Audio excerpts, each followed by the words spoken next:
শ্রীনাথপুর কৃষি জমি রক্ষা কমিটির পক্ষ থেকে ডেপুটেশন দেওয়া হলো আলিপুরদুয়ার 2 নম্বর ব্লকের সমষ্টি উন্নয়ন আধিকারিককে। ডেপুটেশনকে ঘিরে কোনো রকম অপ্রীতিকর ঘটনা যেন না ঘটে তার জন্য প্রচুর পরিমাণে পুলিশ মোতায়েন করেছিল ব্লক অফিস চত্বরে। এদিন বেলা 12:30 নাগাদ শ্রীনাথপুর কৃষি জমি রক্ষা কমিটির পক্ষ থেকে একটি বিক্ষোভ মিছিলের জমায়েত হয় খাটাজানি চৌপথিতে। খাটাজানি থেকে তারা মিছিল করে ব্লক অফিসে গিয়ে পৌঁছয়। এদিনের এই মিছিলে শতাধিক পুলিশের উপস্থিতিতে প্রতিনিধিমূলক ডেপুটেশন দেন তারা। এদিন প্রায় 2 শতাধিক মহিলা, পুরুষ, শিশু, কিশোর, কিশোরী এই বিক্ষোভ মিছিলে অংশগ্রহণ করেন।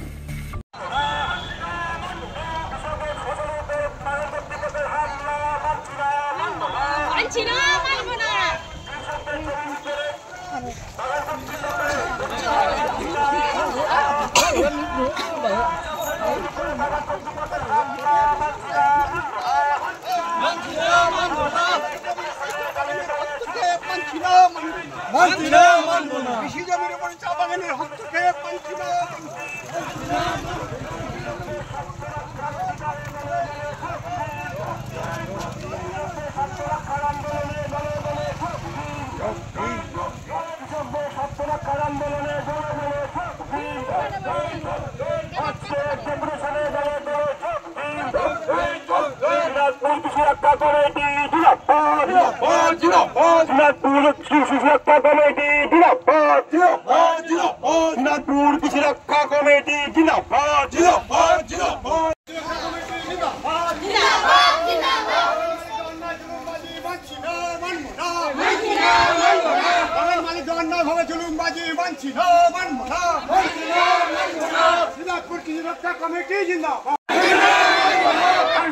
কৃষকদের জমিতে হামলাবাজি মানছি না, মানব না।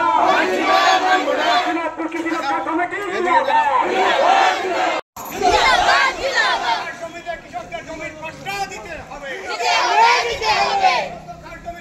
জমির পাট্টা দিতে হবে। কৃষকদের জমি অধিকার করে কর্পোরেটের হাতে জমি বিক্রি করা চলবে না। কৃষি রক্ষা কমিটি জিন্দাবাদ।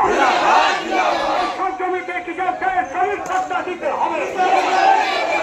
70 বছর ধরে চাষ করে রাখা জমিতে কৃষকদের জমির পাট্টা দিতে হবে।